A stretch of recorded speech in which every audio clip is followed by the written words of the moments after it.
Primeiro capítulo, a Estrada Morta. Mundinho e Tuyar caminham desesperançosos pela estrada por causa da guerra que tinha destruído tudo. Os dois haviam saído do campo de refugiados para procurar o pai de Mundinga, que perdeu a memória e que quase morreu de uma doença, se não tivesse sido acolhido pelo velho. Ambos decidem ficar num alto carro abandonado e queimado que tinham descoberto, já que fazia tempo que não descansava. Nele acabam encontrando um corpo e, além de suprimentos, esse corpo continha vários cadernos. Mundinga acaba se interessando por esses cadernos e começa a ler. Primeiro caderno de Kindizu, o tempo que o mundo tinha na cidade. Os cadernos contavam a história de Kindizu desde o início de sua vida. Seu pai se chamava Taimo e sofria com presságios, sonambulismo e alcoolismo. Quando a guerra começou, com ela veio a miséria e a fome. Taimo passou a ter delírios e anunciou que um de seus filhos, Junito, iria morrer. Assim, eles decidiriam esconder ele no galinheiro, mas com o tempo, Junito acabou agindo cada vez mais como uma galinha e um dia desapareceu. O pai acabou se afundando na bebida e morreu. A mãe entrou em uma tristeza profunda e começou a desprezar Kindizu, fazendo com que o filho saísse de casa. Com a guerra aumentando, a vila foi se esvaziando, restando apenas um comerciante chamado Surendra, que mantinha contato com Kindizu.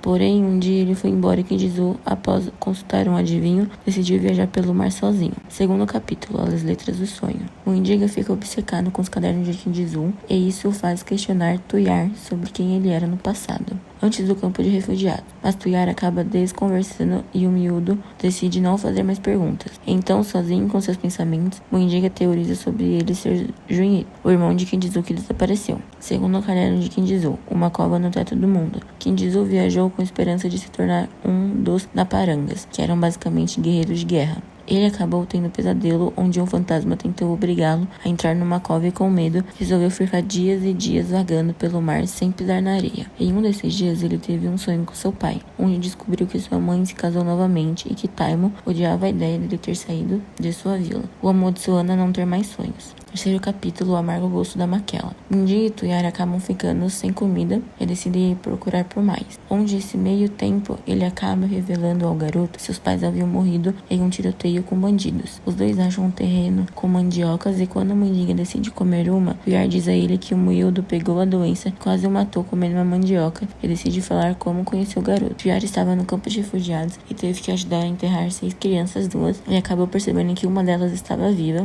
e inventa que esse menino era seu sobrinho, salvando Mundinga. Terceiro caderno de Kindizu, Mati-Mati, a terra da água. Após vários dias de viagem, Kindizu chegou à baía de Mati-Mati, onde conheceu um homem chamado Asani. Esse homem contou que eles aguardavam um navio como mantimentos, mas ele acabou batendo nas rochas e desapareceu. Todas as pessoas do lugar aconselharam Kindizu a sair de Mati-Mati e ele foi embora. Mas no meio da noite viu uma fogueira no meio do mar, onde um anão caiu do céu e eles decidiram vir até o navio desaparecido para procurar os mantimentos. Lá o anão desaparece e Kindizu encontra uma garota chamada Farida. Quarto capítulo, a lição de Sikeleto. Mundinga queria dar uma volta por aí, mas Tuyar não queria que ele saísse da estrada morta. Então, para enganar o garoto, ele decide ficar andando em círculos até que os dois acabam caindo numa cova. E só são resgatados na manhã seguinte por um velho chamado Sikeleto. Ele diz que vai semear eles e os leva até uma árvore, onde ambos escrevem o nome do velho e ele vai definhando até se tornar do tamanho de uma semente. Quarto caderno de Kindizu, a filha do céu. Farida cumpria um castigo por ser gêmea, pois para seu povo o nascimento de gêmeos era um sinal de desgraça. Dias após seu nascimento, sua irmã morreu e deixou Farida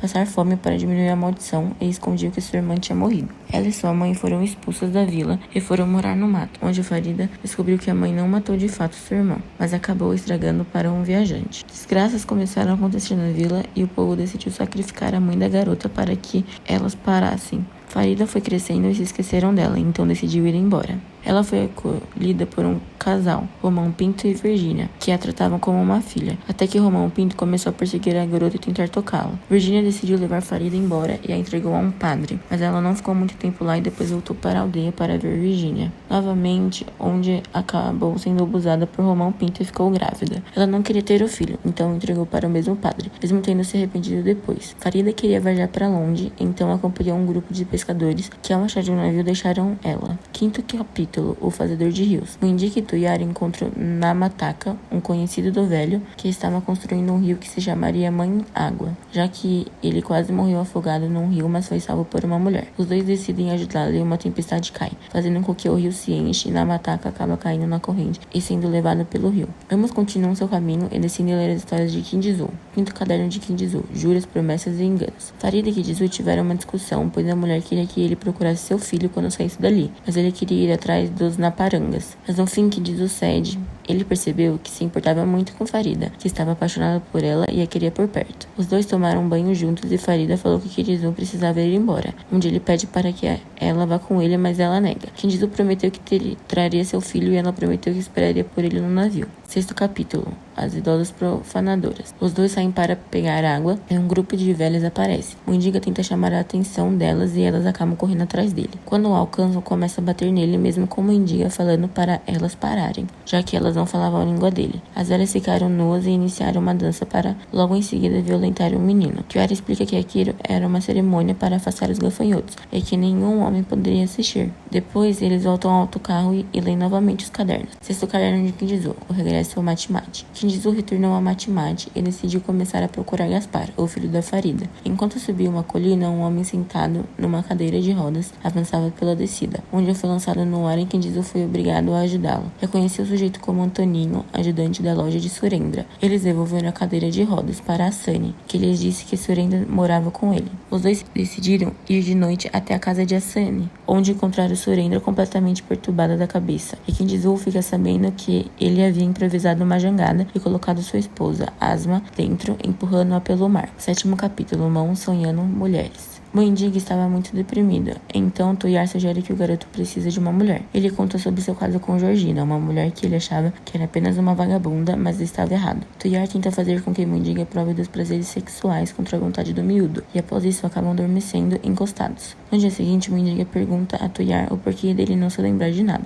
e o velho diz que havia o levado para um feiticeiro apagar sua memória. Sétimo caderno de Kinjizu, um guia embriagado. Kinjizu decidiu ir até um bar junto de Antoninho para procurarem um guia que o levasse até o campo de refugiados, onde encontrariam a tia de Farida, Euzinha e talvez Gaspar. No bar, eles encontraram uma prostituta cega chamada Juliana Bastina, que havia pedido para um homem cortar a orelha do seu próprio cachorro. A prostituta diz a Kinjizu que Quintino, um magrelo que estava brigando no bar, entendia muito bem de mato e poderia levá-lo até o campo de refugiados. Enquanto tentava procurar Quintino, acabou encontrando a esposa do administrador de matemática, Carolinda. E como ela lembrava Farida, os dois acabaram fazendo amor. Oitavo capítulo. O suspiro dos comboios. Tuyar finalmente conta a Mundiga que eles nunca saíram de perto do autocarro e que ele estava enganando o garoto todo esse tempo. O velho se lembra do seu antigo trabalho numa estação de trem e dá para o rapaz um apito velho que havia acompanhado por anos. Ele pede para a Mundiga ler os cadernos enquanto ensina seu antigo trabalho. Oitavo caderno de Kinjizu. Lembranças de Quintino. Kinjizu acabou guardando um colar de Carolinda para mais tarde devolvê-lo e depois foi procurar Quintino no bar. Lá, tanto ele quanto Quintino foram capturados e levados até o administrador, sendo acusados de rasgarem dinheiro e atirarem no mar por Carolinda. O administrador Estevão Jonas perguntou a Kinjizu se ele havia transado com sua esposa e ele nega. Então o homem sai deixando os dois como prisioneiros. Kinjizu, enfim, teve a chance de perguntar a Quintino se ele poderia levá-lo até o campo de refugiados, em troca de levar o bêbado até o barco de Farida para pegar o que quisesse e ele aceita. Quintino contou que trabalhava como empregado de Romão Pinto antes dele morrer e que agora era assombrado por seu fantasma. Carolinda apareceu no calabouço da administração e os libertou. Kinjizu perguntou o porquê dela ter mentido e ela explica que não queria que Kinjizu fosse embora. Nono capítulo. Miragens da solidão.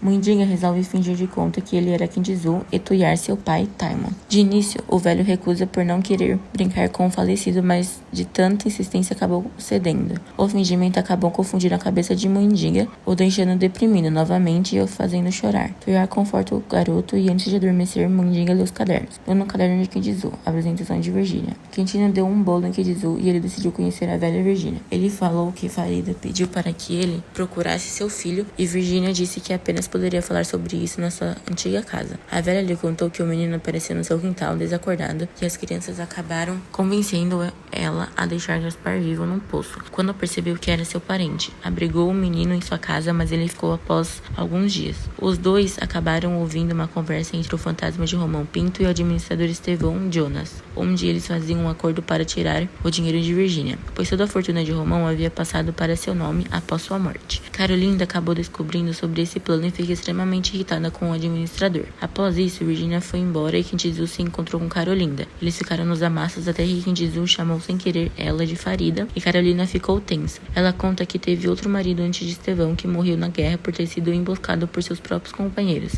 Assim, ela acabou vendo traições em todos os lugares. Carolinda confessou que só se casou com Estevão porque pensou que ele a levaria para longe de Mate-Mate. Mas então ele se tornou um administrador e ela começou a ficar com ódio dele. Certo dia, Farida apareceu na administração procurando seu filho perdido e Estevão ficou muito interessado nela, deixando Carolinda com ciúmes. Então ela saiu de Mate-Mate, ficou em um barco naufragado e desde aí Carolinda começou a incitar Estevão a tomar medidas contra o barco. 10º capítulo, a doença do pântano. Mundiga diz a Tuyar que queria muito ir ao mar, e os dois partem numa viagem onde eles são picados por diversos mosquitos e o velho fica muito doente. O garoto encontra um pastorzinho com uma flauta perto da margem e ele lhe conta a história de um boi triste que durante a noite se transformava em uma garça para namorar. Mundiga se despede do pastorzinho e dá para ele o apito que recebeu de Tuyar. Quando retorna, percebe que Tuyar pirou e eles decidem improvisar uma jangada e partir pelo rio. 10º caderno de Kenjizu, no campo da morte. Kenjizu procurou novamente Quintino e os dois partiram até o campo de refugiados. Lá encontraram a tia de Farida, Euzinha, e a explicaram o motivo de sua visita. Kenjizu entregou para ela o colar de Carolinda e Euzinha revelou que ela e Farida eram irmãs gêmeas, mas não poderiam saber disso senão algo ruim iria acontecer. A tia explicou que como o campo vivia sendo atacado, os jovens foram transferidos para outro campo e Gaspar estaria lá.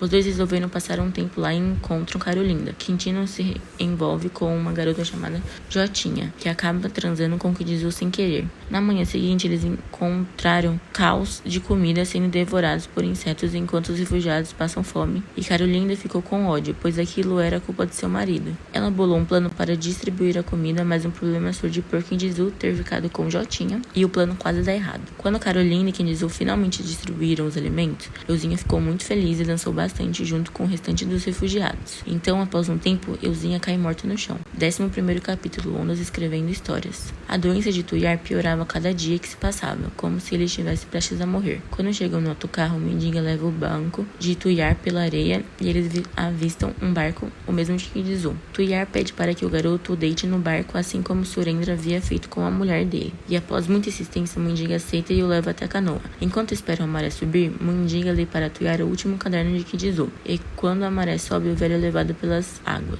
Último caderno de Kenjizu, As Páginas da Terra. Kenjizu voltou para Mate-Mate e quando chegou na casa de Asani, descobriu que Farida havia morrido em um incêndio no farol. Reprimido, ele decidiu que voltaria para sua aldeia no autocarro no dia seguinte. E em seu último caderno relata um sonho que teve. Ele estava em um vale com um grupo de pessoas seguindo um feiticeiro de sua aldeia e as pessoas começaram a se transformar em animais. Kenjizu encontrou seu irmão Junito sendo perseguido por aqueles que passaram por seu caminho. Ao notar que eram na paranga no sonho, espanta os perseguidores e tenta acalmar Junito com canções de sua infância. A mãe deles apareceu ao lado de Junito com uma criança no colo e eles se despedem desaparecendo. O resto do sonho se tratava de visões, onde Kenjizu via uma estrada que se movimentava, que o levou até o autocarro queimado e com um baque, Kenjizu começou a ver o mundo desalinhado e sangue saindo de sua cabeça. Ele deixou cair a mala onde estavam os cadernos e a voz de seu pai lhe deu forças para continuar pela estrada. Nela ele vê um menino com seus cadernos e reconhece o Mendiga como Gaspar. O menino se assustou e derrubou os cadernos, que acabaram se transformando em grãos.